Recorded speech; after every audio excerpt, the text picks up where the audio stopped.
Bienvenidos nuevamente. Espero que hayan aprovechado el receso para despejar la mente porque ahora vamos a entrar en el corazón operativo de la Ley Orgánica de Salud. Si en la clase anterior vimos la estructura, ahora vamos a ver la dinámica, la acción y sobre todo los riesgos inminentes que enfrentarán en la calle. Quiero que abran sus mentes y presten especial atención al artículo 7 de la Ley Orgánica de Salud, porque este artículo es, sin lugar a dudas, la piedra angular de la medicina de emergencias en el Ecuador. Su texto es poderoso y revolucionario. Reza textualmente que toda persona tiene derecho a ser atendida inmediatamente por cualquier establecimiento de salud, público o privado, en casos de emergencia, peligro de muerte o cuando la falta de atención pueda provocar secuelas graves e irreversibles. Y añade algo crucial: se prohíbe a los establecimientos de salud solicitar, como requisito previo para la atención de emergencia, garantía económica alguna, cheque, tarjeta de crédito o dinero en efectivo. Este artículo merece que lo desglosemos profundamente porque aquí es donde ustedes se juegan el pellejo todos los días. La ley no deja la definición de emergencia al arbitrio del administrador del hospital o del guardia de seguridad. Se define por la condición clínica de peligro de muerte o secuelas graves.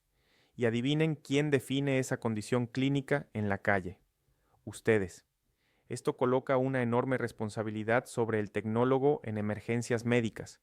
Es el profesional prehospitalario quien, mediante su evaluación inicial y su triaje, etiqueta al paciente como una emergencia.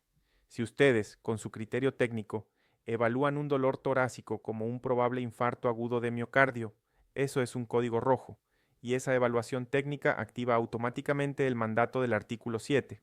El hospital receptor no puede alegar que no es emergencia sin haber evaluado al paciente. La clasificación prehospitalaria genera la presunción de gravedad que obliga a la recepción inmediata. La prohibición de garantías económicas es lo que llamamos la ley contra el paseo de la muerte. Históricamente en nuestro país, y es una vergüenza decirlo, pacientes morían dentro de las ambulancias recorriendo la ciudad de clínica en clínica porque en todas les exigían un voucher de tarjeta de crédito por miles de dólares antes de abrirles la puerta de emergencia. La Ley Orgánica de Salud criminaliza esta práctica. Para ustedes, esto significa que su deber de defensa del paciente, el advocacy, es activo. Si llegan a una clínica privada con un paciente crítico y un admisionista o un guardia les niega el acceso exigiendo un pago previo, están cometiendo una infracción flagrante a la ley. Ustedes deben imponer su autoridad técnica. Deben ingresar al paciente porque la prioridad es la vida. Deben informar clara y firmemente que la exigencia de pago viola el artículo 7 y deben registrar el incidente con nombre y hora en su hoja de atención prehospitalaria. Ese documento se convierte en la prueba legal para que la ACESS sancione a la institución que negó la atención. Pero ojo, también deben entender el alcance de la estabilización. La obligación del artículo 7 no es ilimitada, obliga a la estabilización. Una vez que el paciente ha superado el peligro inminente de muerte, es decir, cuando sus signos vitales son estables y la causa subyacente está controlada temporalmente, el establecimiento privado tiene todo el derecho de gestionar el cobro o de solicitar el traslado del paciente a un hospital público si no tiene cobertura financiera.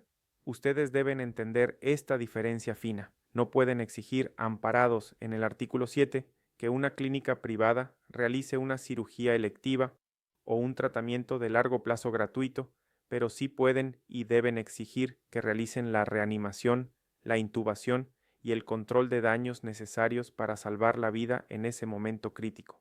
Pasemos ahora a situaciones de alta tensión ética y legal. El consentimiento informado.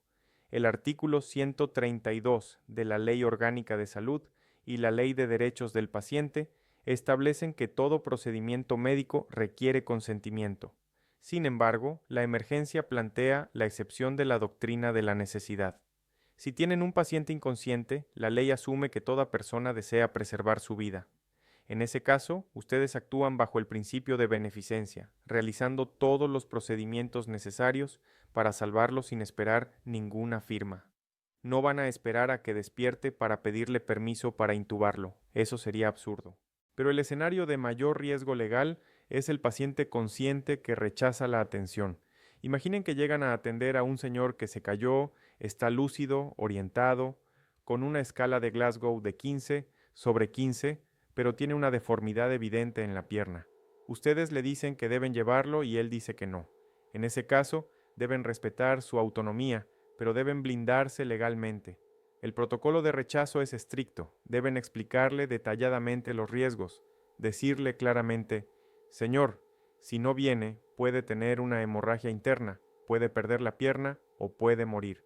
Y luego deben hacerle firmar el descargo de responsabilidad en la hoja 006 o 903, junto con testigos. Si el paciente se niega a firmar, busquen a un policía o a un familiar que firme como testigo de que ustedes ofrecieron la ayuda y él la rechazó. Si no documentan esto y el paciente se muere 2 horas después, ustedes serán investigados por abandono de persona. Hablemos ahora del manejo de la muerte, la tanatología legal, un tema donde hay mucha confusión. La ley regula la certificación de defunción. Si ustedes llegan a una escena y encuentran signos de muerte biológica irreversible, como rigor mortis, livideces cadavéricas o lesiones incompatibles con la vida como una decapitación, no inician maniobras de reanimación. En ese momento, la escena pasa a ser jurisdicción de la Policía Nacional y la Fiscalía. Pero escuchen bien, el tecnólogo en emergencias no certifica la muerte, es decir, no emite el formulario INEC de defunción. Ustedes solo constatan el fallecimiento en su parte operativo. La certificación es un acto médico legal. ¿Y qué pasa si el paciente se les muere en la ambulancia? Si fallece a bordo, la ambulancia no debe retornar el cadáver al domicilio de la familia ni dejarlo tirado en la vía. Debe dirigirse al hospital de destino original o a la morgue, dependiendo de si la causa fue natural o violenta, manteniendo la custodia del cuerpo hasta la entrega a la autoridad competente. Devolver un cadáver a la casa es un problema sanitario y legal enorme que deben evitar a toda costa. Finalmente, debemos hablar del régimen sancionador. La efectividad de la Ley Orgánica de Salud radica en su capacidad coercitiva, en su capacidad de castigar. Es crucial que diferencien los 3 tipos de responsabilidad que enfrentan. Primero, la responsabilidad administrativa, juzgada por la ACESS. Aquí las sanciones son multas económicas, suspensión temporal de su licencia profesional, cancelación definitiva de su título o clausura de la ambulancia. Ejemplos de esto son no llevar la hoja de atención, tener medicamentos caducados o falta de limpieza. Segundo, la responsabilidad penal, juzgada por los tribunales bajo el Código de Instituciones Penitenciarias. Aquí la ley de salud sirve de referencia para ver si hubo negligencia. El artículo 146 del COIP tipifica el homicidio culposo por mala práctica profesional. Si ustedes infringen un deber objetivo de cuidado, es decir, si violan la ley de salud o los protocolos y matan a alguien, la pena es de 1 a 3 años de cárcel. Y si la muerte se produce por acciones innecesarias, peligrosas o ilegítimas, la pena sube de 3 a 5 años. Y tercero, la responsabilidad civil, que es la obligación de reparar el daño económico. Si un error suyo causa una discapacidad permanente, el paciente puede demandar una indemnización vitalicia millonaria. Aunque las instituciones suelen tener responsabilidad solidaria, ellas pueden repetir contra ustedes, es decir, cobrarles a ustedes lo que tuvieron que pagar si demuestran que hubo dolo o culpa grave de su parte. Quiero cerrar con algunos insights de la realidad profunda de nuestro sistema.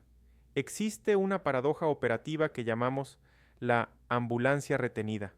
En ciudades como Quito o Guayaquil, es común ver ambulancias esperando horas en los andenes de emergencia.